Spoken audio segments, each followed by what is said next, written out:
Let's sit nice and tall. And we'll close the eyes.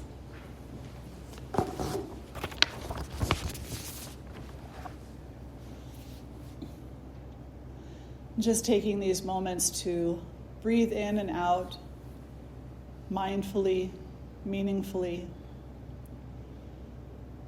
with purpose.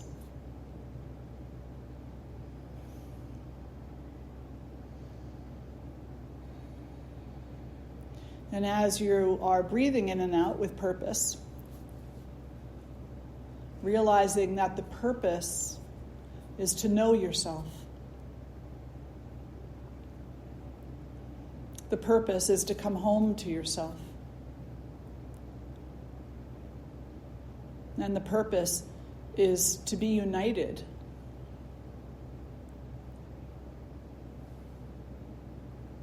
with that divine consciousness which is everywhere and in all things.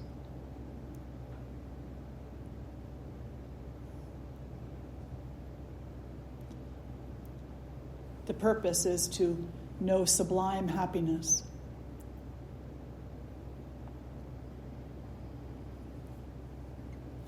And drawing the hands together in front of the heart. We'll lift our voices in one Om, followed by the invocation mantras. Taking a breath in. Om.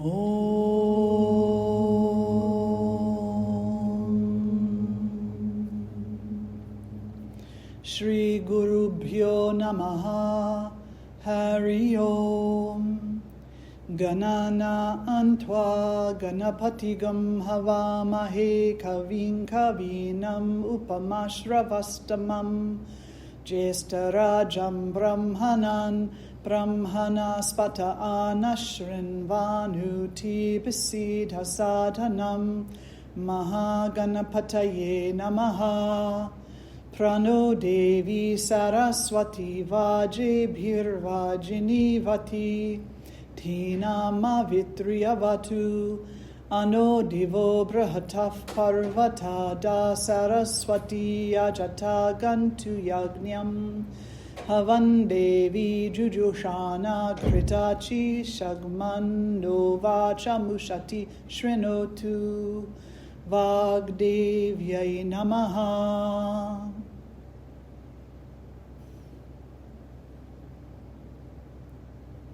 And gently releasing the hands down and fluttering the eyes open. So, as you all know, I don't usually prepare anything for these talks. We just kind of talk, and it goes where it goes. But I had prepared this for something else, and I thought to myself, well, this is just such a great subject. Let's do it here too.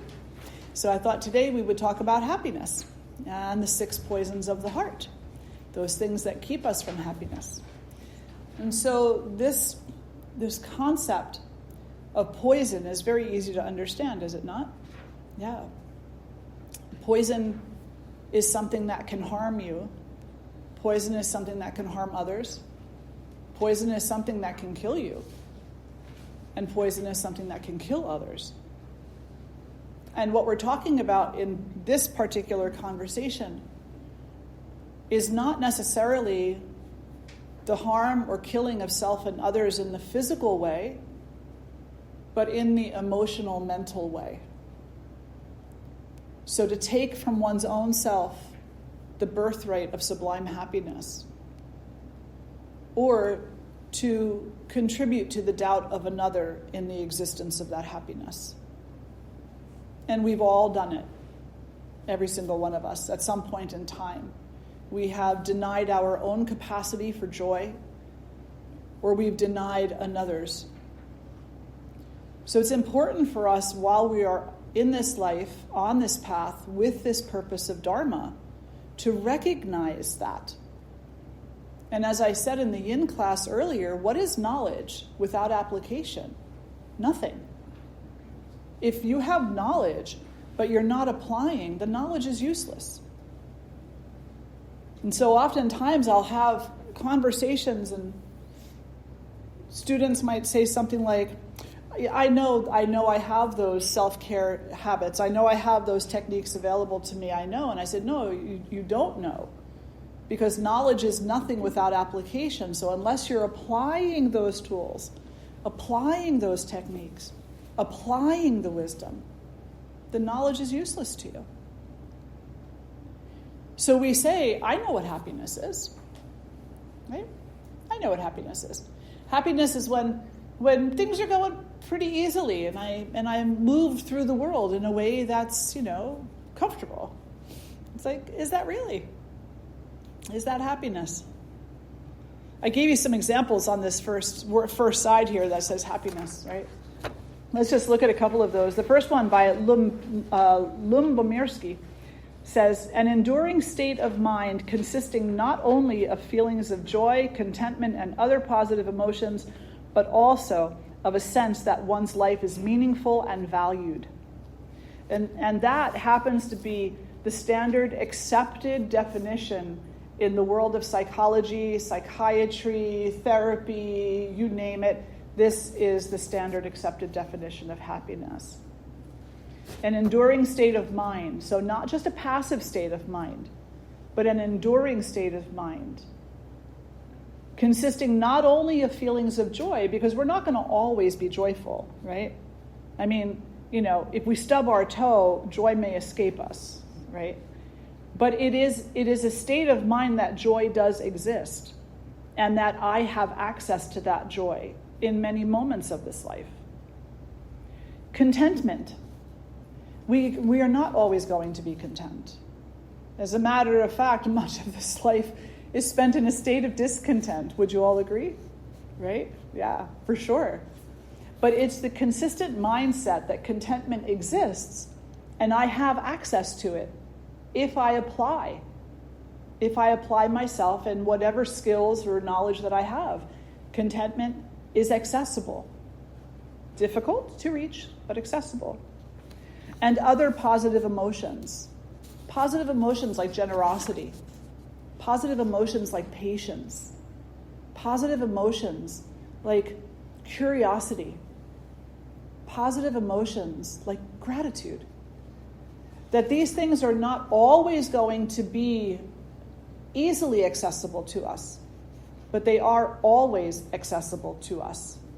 It is up to us to do the application and to say, I choose gratitude over greed or over lack. I choose generosity over greed. I choose contentment over chaos. I choose love over hate. It's up to us to make the choice. And making the choice is the application first step. Making the choice. But I don't know if you've all noticed in the world today, and I do think I talk about it every so often, there's a lot of people saying that. I choose love, but I hate you. I choose love, but not you. I choose oneness, but you're not included in that. So that's not really making a choice. That's mouthing the words. So we have to be mindful that we're not falling down the slippery slope of mouthing the words, because they're the latest catchphrase, the latest fad, the latest meme on Facebook. Memes are great and all. They're meant to be an inspiration, a curiosity, or a comedy, or a tragedy, whatever they happen to be. But just seeing them and saying them to ourselves is not enough. If we say, I choose oneness, then that statement comes with a responsibility to look at the quality of one's own life and where we are erecting walls against it. I choose unity. That statement comes with the responsibility of looking at all the places in life where you deny unity. I choose happiness comes with the responsibility of looking at all the places in one's life where one chooses something else. It's opposite, misery. And then looking at why. So the application is not just one application. Engineers in the room will love this because it's like a clockwork. There's so many moving parts, and each one has their own application. So we make the statement, we hold the intention, we investigate the obstacles, and we begin to work at the resolution of the obstacles. And that right there is really hard, because the resolution work, the application of resolution, can take lifetimes. So that means there's another application that has to happen, and that's the application of patience and purpose.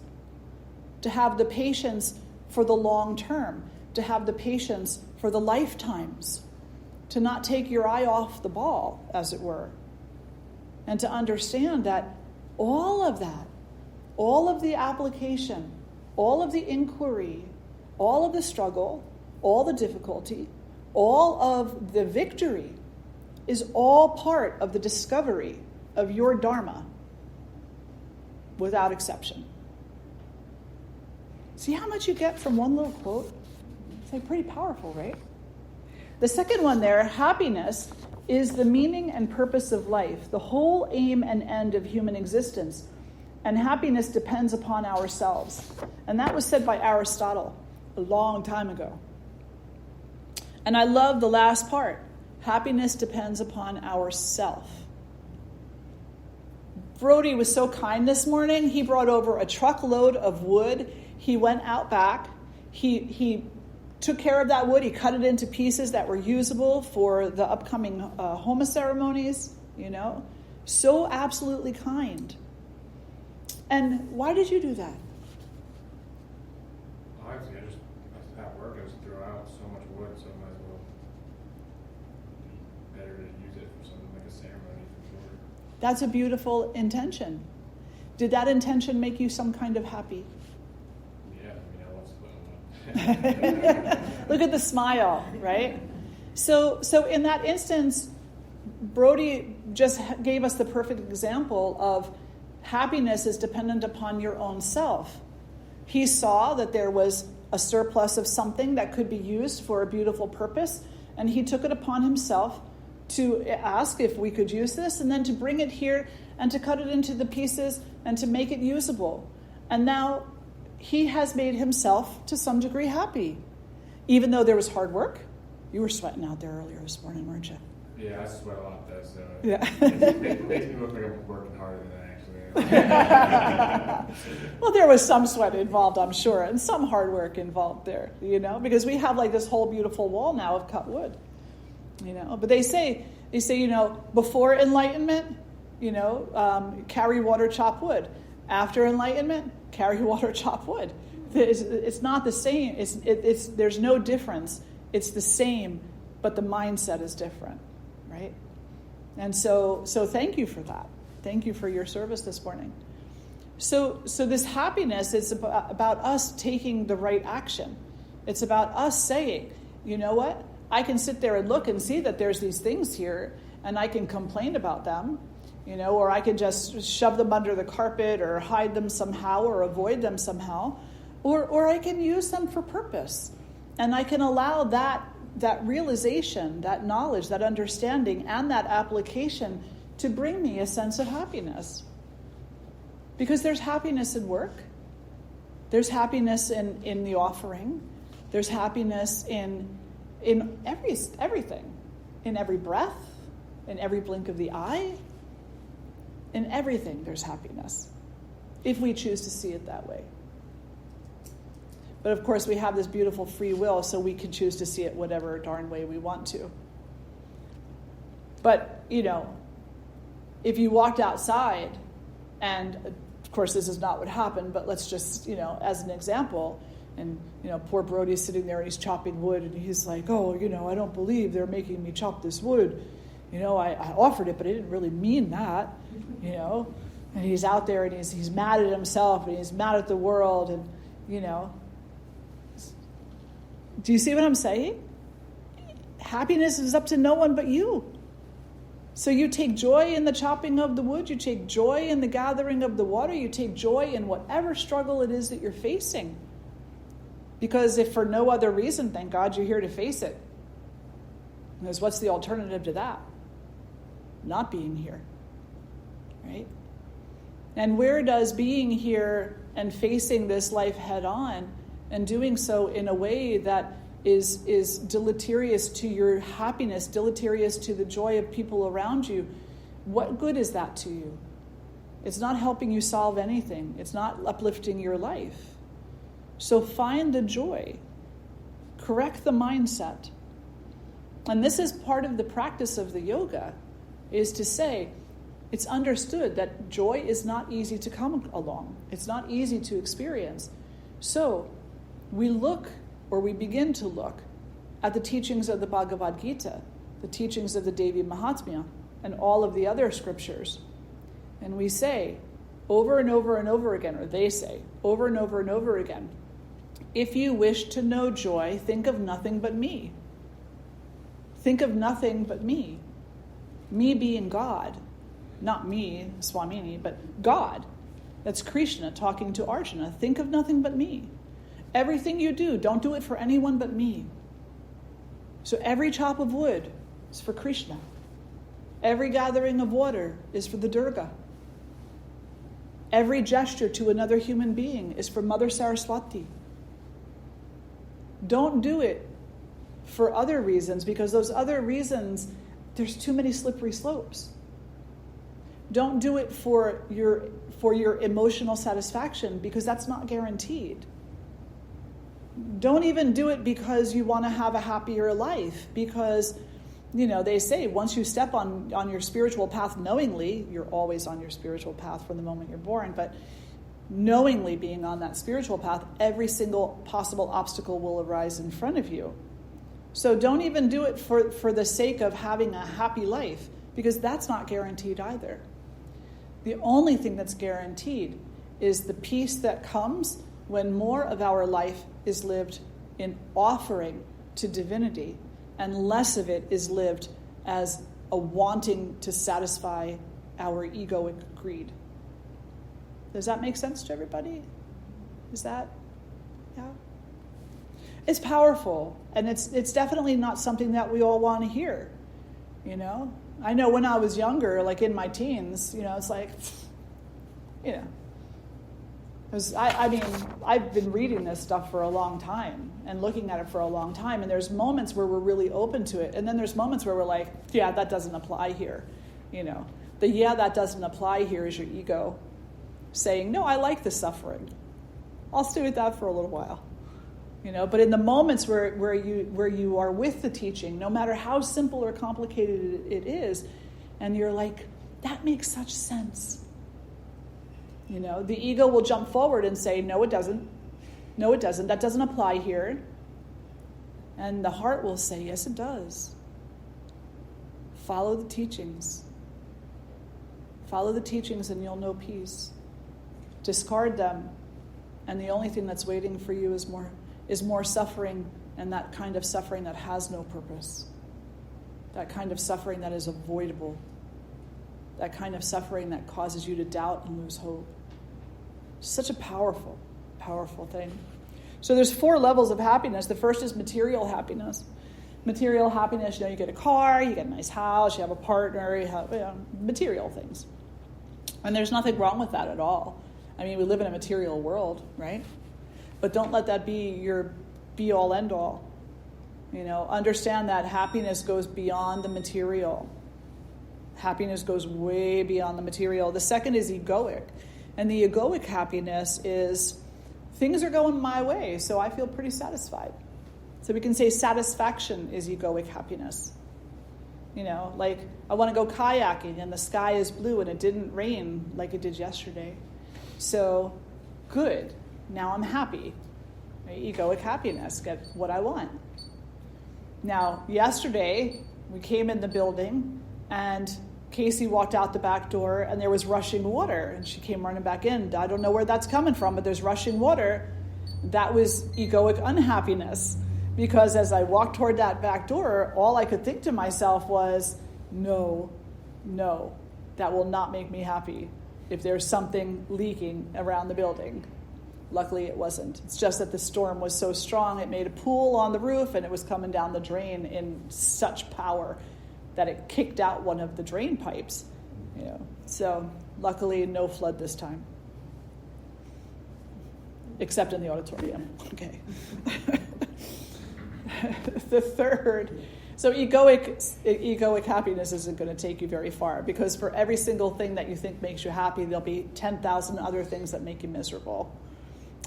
So don't think that egoic happiness is the be-all, end-all. If I just get my way, I'll finally be happy. The third is service and purpose. And now we're getting into more of a, it's a more heartfelt happiness. And many of the great teachers through time have said, the fastest way to heal yourself is to serve others, is to become in service of others. Because it takes us out of the mindset of our own suffering and allows us to see that we're not alone in our suffering, and we're not alone in our quest for happiness. So be of service to the healing of others. Be of service to the end of suffering for all beings, not just human beings, but for all beings everywhere. Whether it is by making a little donation, or by going and working in your local food kitchen, or doing some kind of a drive for an organization, or being kind to your grouchy neighbor, or holding the door open for someone behind you, or saying thank you to the cashier at your store. Those are all acts of service, every one of them. Your acts of service don't have to be grandiose. They don't have to be saving the entire world. The small acts are actually the most powerful, because we can sit there and give $1,000 off to Wildlife Fund, and then we can be really mean to our neighbor. Be nice to the neighbor. That's actually more potent. Because then, when you give the $1,000 to the Wildlife Fund, you won't feel like a hypocrite. Does that make sense? Yeah, right? I always love when you smile when I'm talking, because Cindy always does that. She's like my meter, Totally. Right. And the fourth is transcendence. It's transcendent happiness. It's the kind of happiness that we understand is beyond the other three. So the material happiness is no longer a factor, because we understand, this building is standing right now, but a real good storm and it won't be here. My car is running right now, but give it a few years or a car accident or something and it won't be. Everything that's material is temporary, so I'm not going to invest too much of my energy in that and depend on that for my happiness. So it's no longer a factor. The ego, once you've achieved transcendent happiness, the ego is not really as much of a factor anymore either, because you understand that the ego's happiness is based on everyone else's misery. I'll be happy when I get what I want, but if you're in my way of that, then you can't have what you want. So your misery is necessary for my happiness. That's the ego. And once you've gone into that state of transcendent happiness, you don't want to see others unhappy. You want to see bliss universally, and that's what you work for.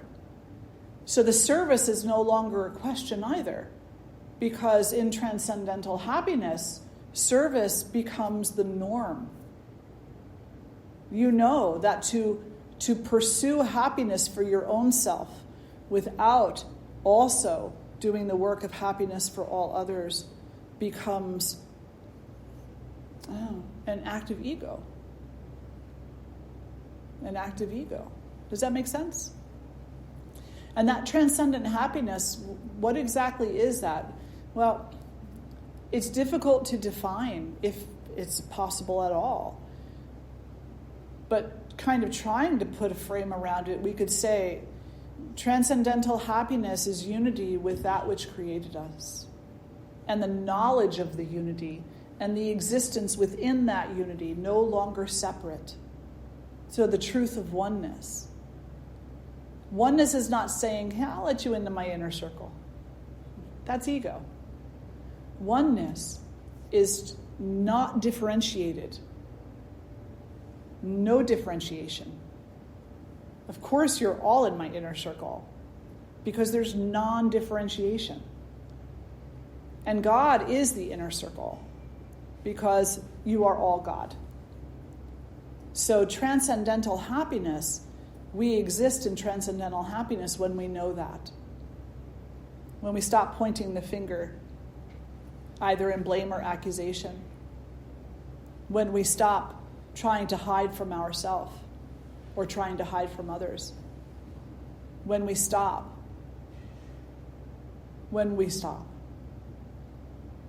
With the drama, with all of it. Transcendental happiness is the bliss that comes when we are free from all of that other bondage. And transcendental happiness can't be bought or paid for. It can only be surrendered to. So the surrendering to the happiness, surrendering to the inner joy. And even when we're in a state of misery and doubt and sadness, we still know this misery, this doubt, this sadness is a temporary condition. It's, I like the Irish saying, sadness is upon me. They don't say I'm sad. They say sadness is upon me, meaning like a coat or a sweater. It's on me. It's not in me. So therefore, it's going to change, just like the weather changes. How many storms have we had on these blue sky days? The weather changes like that, and so does the way you're feeling. So instead of looking at yourself when you're in the transcendental state as if I am sad, there is this energy moving through, and I'm witnessing it. I don't have to own it. I don't have to claim it as mine. I don't have to hold it hostage.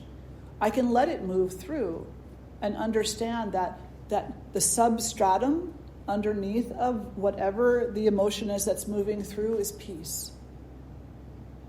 Because every wave that rises up in the ocean has to resolve back to the ocean. It doesn't have a choice.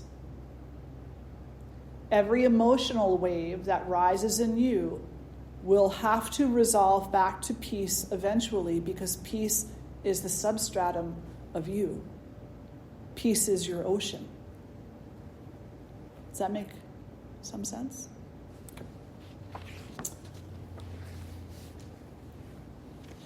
So, and there's just a couple of notes there about yoga and how yoga offers a path to happiness. It is the path of inquiry. It's the path of asking, like, what is the condition of my mind? What is the condition of my heart? What is the condition of my life? Where am I contributing to that condition in ways that I can change, in ways that I can uplift? And it doesn't require like this massive change today. Like right now, please don't anybody leave this talk and be like, that's it, I'm changing everything. Because that's not going to happen. That's overwhelming.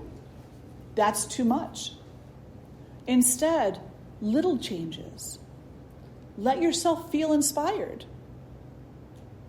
That's might even be the hardest part, is to let yourself be inspired. Because we make excuses and justifications far too often. We say, no, that was just kind of a feel-good conversation. That's not real. No, let yourself be inspired. You ever go to a museum and see a painting that just like touches your heart, and you just stand there looking at it, or maybe a sculpture, or maybe a street performer? I remember this time we were up in New York City, and there were these street performers that were over by what do you call that building? It's kind of on a triangle. What is that called? What is it?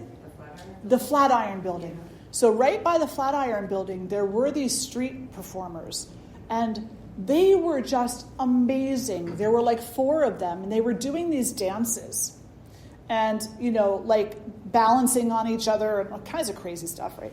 I think like they were standing on their own, like one was standing on the other one's head. Like it was just nuts. And I'm sitting there, and now, come on, I'm never going to do that, okay? But did I have to steal my inspiration from myself because I didn't think I would ever be able to do something like that?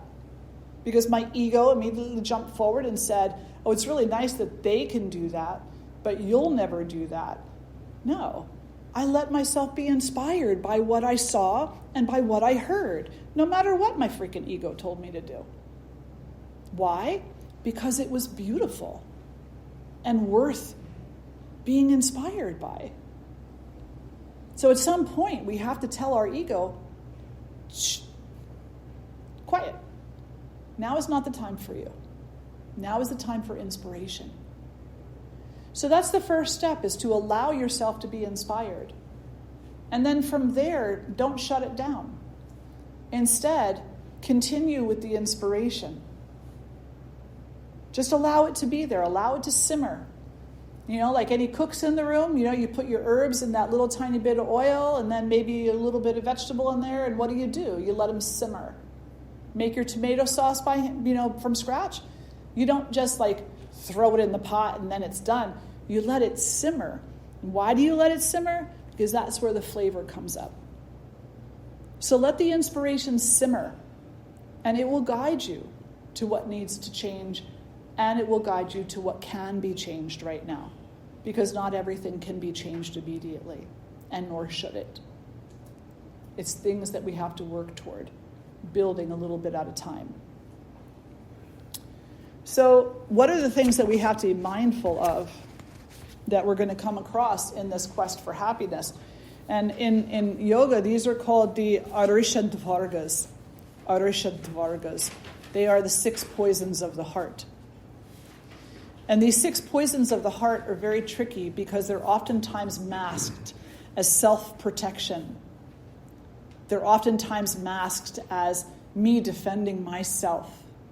And they're also oftentimes masked as my right to be mad, my right to be angry, my right. And that's really important to know, that they're disguised very eloquently. But when we take the disguise off and we look at them, what we find is that they're actually really harmful agents in our life. And the first one is desire. Desire in Sanskrit is kama. So Lord Kama, for any of those in the room who are familiar, Lord Kama is the Lord of desire. Therefore, we know that desire is not bad, because there wouldn't be a God in charge of it if it was. It's what we do with it. So we use our desire for peace to what? Find peace. We use our desire for the end of suffering to what? Work toward the end of suffering. We use our desire for love to what? Give and receive love. Unless the ego is unhealthy. Then we use our desire for love to what? Manipulate. Right? In that instance, desire has been twisted and made into something hurtful and harmful, and something that plants the seed of doubt in the heart of the giver and the recipient. And that doubt is like the god-awfulest weed in the garden. It's like purslane, which I know is not a weed, but yes, it is. I walked out there one time last year, year before that. We have these huge garden boxes in the medicinal garden area, and there's like these little baby purslanes. Y'all know what purslane is? It's got like a waxy leaf to it, and it's, what is it, high in iron? It kind of grows between sidewalk cracks too. It's that weed that has little tiny shiny leaves. And you can eat it. It's like very really edible. It's kind of sweet, and yeah, it's got C and iron. Yeah, vitamin C and vitamin iron, like really high levels of that too. So you should use that stuff and put it in your salads. Don't try to grow it. Just pick it out of the sidewalk cracks. You'll be doing somebody a favor. Take it out of the garden. You'll be doing us a favor. So there's these couple little babies in there, more than a couple, but, we're weeding them out and whatnot. And then we didn't pay much attention to those gardens for a little while because something else had to be done. So 2 weeks go by and we go back there, and the whole garden box is nothing but baby purslane. Now it's called cursling. But anyway, baby purslane across the entire thing. That's what doubt is. When you are not paying attention, that doubt has been seeded in your heart, it becomes a curse that spreads like wildfire. So the misapplication of desire in every instance leads to doubt. Because when we say, I want love, that's my desire, and I have to manipulate someone for it, what are we effectively saying? I doubt that love exists. I doubt that I'm worthy of love. I doubt. When we say, my desire is to work toward the end of suffering, so I'm going to be of service. It's a very noble thing to do. But then we go around and that's all we tell people. I do this, I do that, and I worked at the food, and I gave these people that, and I saved those people. If it wasn't for me, if it wasn't for me, if it wasn't for me, that plants the seed of doubt also. What seed of doubt? That people don't see your value without you putting it in their face that you have some. So that seed of doubt gets planted. And that's like that purslane also, because the moment that you start with the story of me, what we call in yoga Ashmita, it's the me, me, me. Is that a seagull that does that in the cartoon or something? Me, me, me, me, me. Yeah, okay. The moment that we start with that, it's like the boulder that's rolling down the very steep hill. It's hard to stop. Especially if you get a reaction. Because if you get a positive reaction, then you want more. That becomes the desire. If you get a negative reaction, then you try harder to get the positive reaction. So there's the doubt again, right? So no matter what desire we're talking about, if it's misapplied, then we will end up with doubt growing in our heart. The next is krodha, anger. And as you can tell, these things are related to one another. Because when the sacred desire becomes misapplied, and we don't get the desire that we're looking for, we get mad. And when we get what we didn't want, we get mad. We get angry. We get angry at ourselves, we get angry at other people, we get angry at God, we get angry at the goddess, we just get angry. And what is anger? Anger is a bomb waiting to blow. Anger is volatile. And anger is not always unhealthy, but anger rarely comes to the place of completion that leads to peace. Anger is the tsunami that destroys everything in its path in order to prove its point. Does it eventually go back to the ocean? It does. But it goes back to the ocean having left this field of destruction. Wouldn't it just be nice to be in the field of peace without all the destruction? Because that's all karma that has to be reconciled.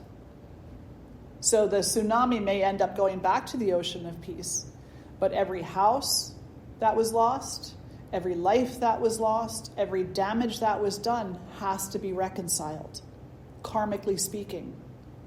That's a lot of work for this and all these lives to come. So look at the anger that you carry within yourself. And some of it may be very justifiable, but don't move too far from the understanding that justifying is an egoic action. It doesn't mean that you shouldn't look at things and say, there's reason for this. But don't stop there. Because maybe there is really good reason. But that doesn't mean that that's the quicksand you should get stuck in. Because the ultimate is reconciliation of your own self with your own self. That's the ultimate. And if we spend so much time saying things like, well, this is what happened, and that's why I'm justified in this anger, and we wear that anger like a banner. And this is what kind of went south with the women's movement recently. I'm totally 100% for the messages that were being sent that were positive and uplifting and unifying. But the moment that the women's movement started to become as toxic as the masculinity that they were fighting against, done. Nope. Don't let that be your quicksand. You don't wear your anger as your banner. You see your anger as the energetic inspiration to create change in your own life, to bring you toward greater health and wellness. And then that's what you apply it to. You may have to wear it as a banner for a little while, but don't get stuck there. Don't get stuck there. Anger will destroy everything in its path if you give it the power to do so. Moha is delusion. And we've already talked a lot about that, even though we haven't called it by its name, because thinking that our anger is going to fix everything is delusional. Thinking that our desire is what we are entitled to is delusional, because we're not really entitled to anything in this life except for one thing, and that's the reconciliation of the self with the self. That's the only thing we're entitled to. And we're not entitled to that unless we do the work of the reconciliation. So even thinking that we have entitlement is delusion. Looking out at this world out here and thinking who I am and my happiness is dependent upon conditions that are out there. That's delusional. How many of you have experienced a very significant storm in your life? Like a hurricane or a nor'easter? Show of hands? Okay. How many of you had moments of happiness during that storm? Show of hands? There's your proof. The storm doesn't have to steal your happiness, right? But we think it does. Yeah. The next is greed, lobha. Just going to do a time check. Okay, good. Greed. And so greed, it follows the others very closely, because when we say, I have to have my desires fulfilled, and if that means that you have to go without, so be it, that's greed. To think only of me, me, me, me, in the words of that famous seagull, who I have no idea what his name is, but to speak in, to quote him or her, that's greed. To only be concerned with the little s self. What am I getting out of this? What am I going to get? How am I going to feel? That's greed. And of course there's greed as far as money and items, material things. Of course, that's greed too. But when we're talking about the spiritual path of sublime happiness, the greed of being focused solely or mostly on the satisfaction of the little s self, that's a deal breaker, because that kind of happiness only lasts a very short period of time.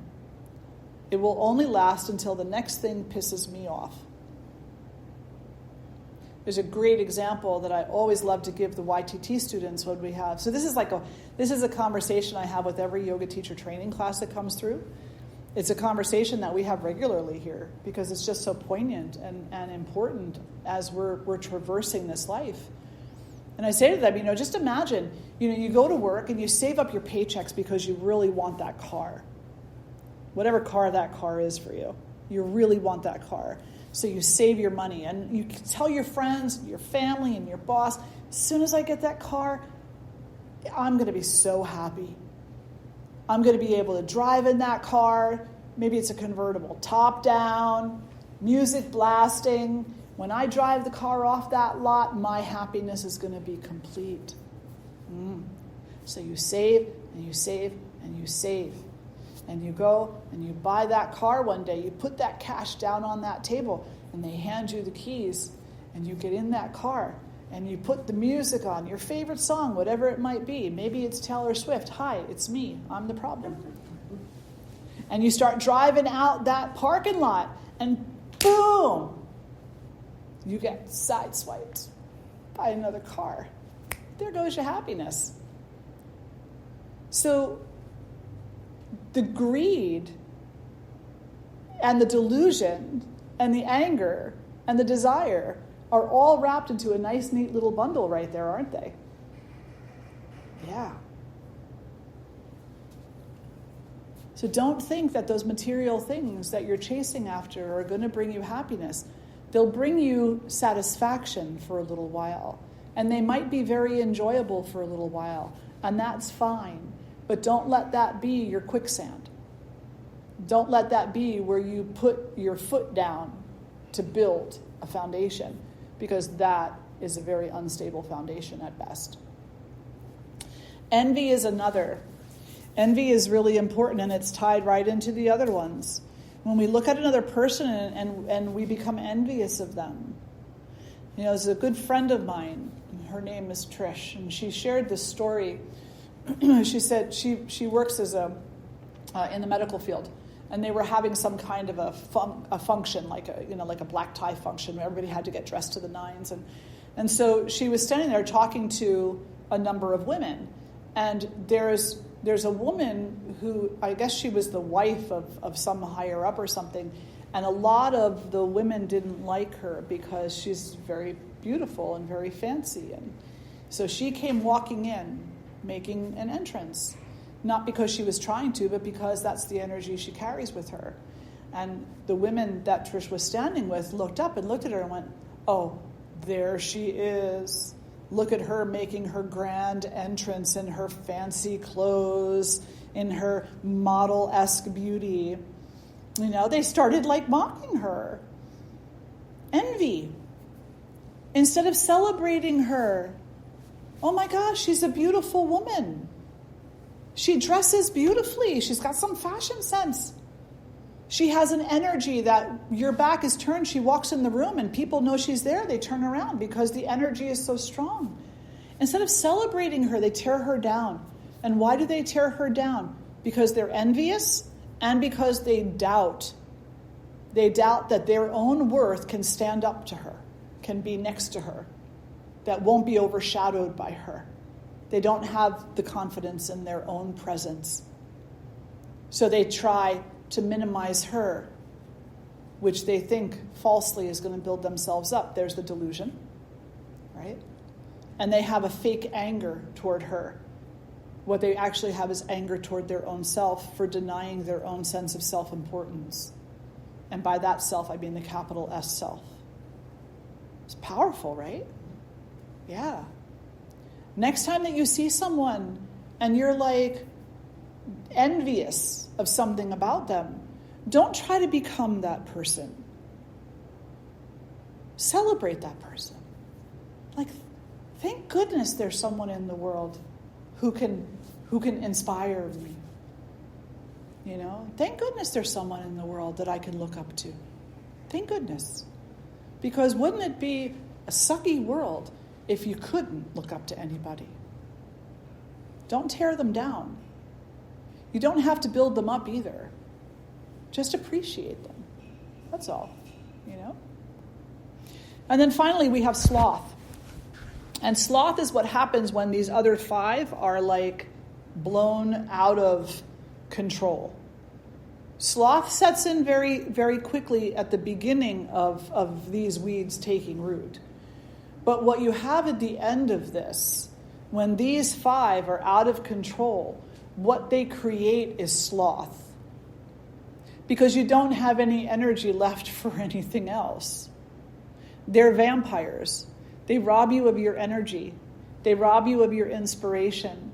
They rob you of your capacity to love. They steal everything from you. And what you're left with is fatigue and tired and overwhelmed and a lack of inspiration and the inability to believe that you can pick yourself up and begin to change. So don't let the other five get that out of control. And if any of them are out of control like that for you right now, then be inspired by this conversation.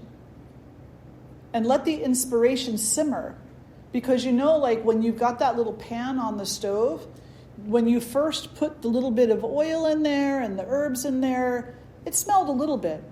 But the more that you let it simmer, the more the fragrance wafts, right?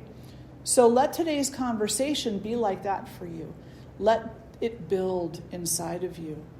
So that if any of these are out of control for you right now, you become inspired to change a little bit at a time, to recapture, to rebuild your vitality, so that you can reflect brilliantly in your own radiance instead of chasing after the radiance of others. Does that make sense? I'll stop there. Questions or reflections? Yes. I am a therapist, a mental health therapist, and Thank you for your good work in the world. absolutely, I appreciate that, but I also get so much happiness out of it that it's, Good. So I'm just recognizing the connectedness. That is where I find my happiness, in connecting with these people, but also in just connecting my knowledge. So in recognizing that I've started to research polyvagal theory, and I also do trauma therapy, and I work with parents and I teach them better parenting skills. So just the connection between all of that and what you've been talking about the last 2 weeks. Yeah. Yeah. So I'm obviously a spiritual counselor and many other things, but I used to work with at-risk youth and families in crisis.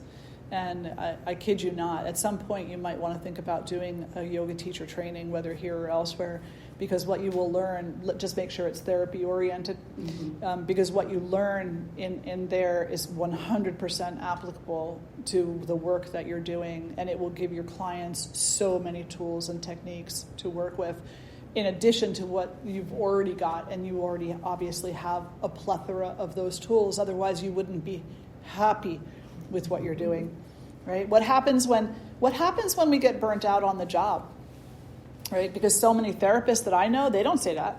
They don't say, "Oh, I love what I'm doing because I love the connection." No, they say, "I am so tired. I mean, I like the work that I'm doing. I did it because I wanted to make a difference, but man." And then all of a sudden the client starts to become the enemy, right? Now, why? Go down the list, right? Was it a misplaced desire? A desire to make a difference, and then when they found out how slow that difference was to make, because it don't happen overnight, they became disenfranchised and doubtful over the value of their own service? Was it the anger that they felt because they're working within a system that can sometimes be very difficult to work within? Sometimes there's some brick walls there. So are they allowing their anger, to deplete them? So there's go down the list. It's so important. If you're feeling burnt out on your job, find out which one of these are out of control for you right now, and then address that. So I'm so happy to hear that you are happy. And my prayer for you is that you take good care of yourself so that you remain that way. Yes, that has been important. Yeah, because we need more therapists. I was not so happy, and so I made some changes and shifted some things, and that made all the difference. So. And we need therapists like that. Therapists who apply the work, because they're the examples to their clients. There's nothing worse, Michelle, you know this because you worked over at Oli with me. There's nothing, and with Charles and with Rachel and everybody else who was over there, there's nothing worse than when a teacher says to a student, "You go do it." And the student says, "Well, why don't you come with us?" And the teacher says, "No." Because that right there is telling the student, it's not really worth me doing. If she's not going to do it, why should I do it? It's so powerful when you're applying the wisdom, because then you inspire others to do the same thing. Yeah. Other questions or reflections? Was it a useful talk today? Yeah.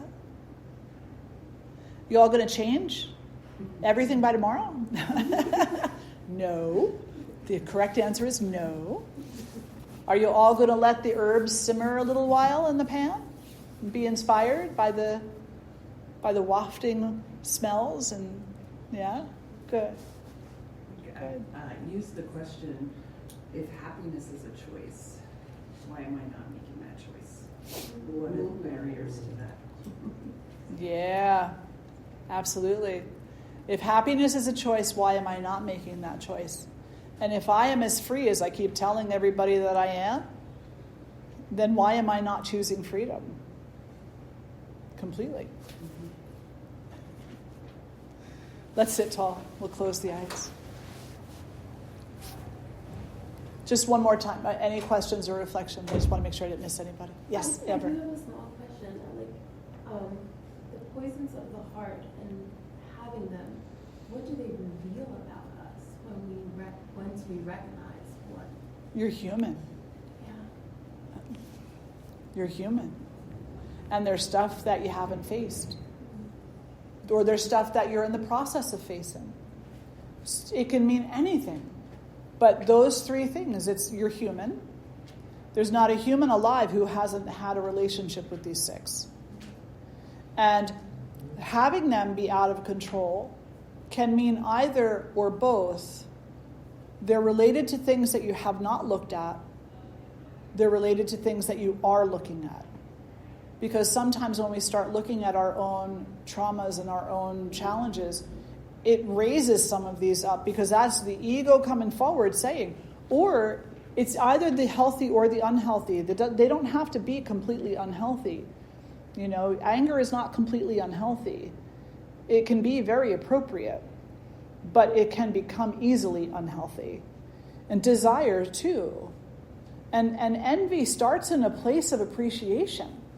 But it's appreciation gone wrong. Like it's appreciation taking a sharp left turn, Yeah, so they all, and even sloth. Sloth starts at resting. So it's resting gone wrong, making that sharp left turn. When we take rest and we turn it into a greed for doing nothing. Oh, well, this feels so comfy to be underneath of my big cushy blanket. So now I'm just going to stay here. And that's okay from time to time. Sure, this life it has indulgence, sure. But when that becomes your habit, and now you're doing your work from your bed. You know what COVID did? It let people go to work in pajamas. Right? Or maybe with no pants on. I don't know. That was like the running joke through COVID, wasn't it? They got like the nice shirt and the tie on, but boxers, or nothing. So that restfulness gone awry turns into sloth.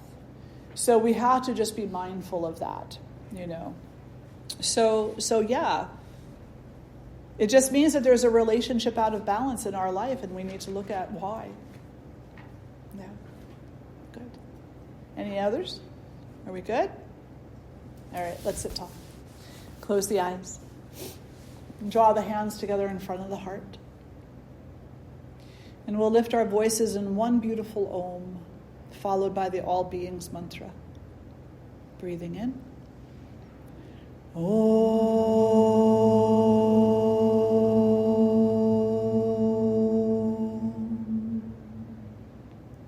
Loka samasta sukhino bhavantu. Loka samasta sukhino bhavantu. Loka samasta sukhino bhavantu. Om Shanti Shanti Shanti. Hari Om Shri Guru Pyo Namaha. Hari Om.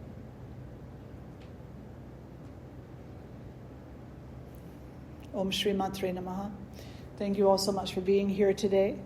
Thank you for your open hearts. Thank you for your inspirations. Good to see you all. Thank you for chopping wood. Have a great day. And if you haven't eaten yet, they have some brunch down there for you.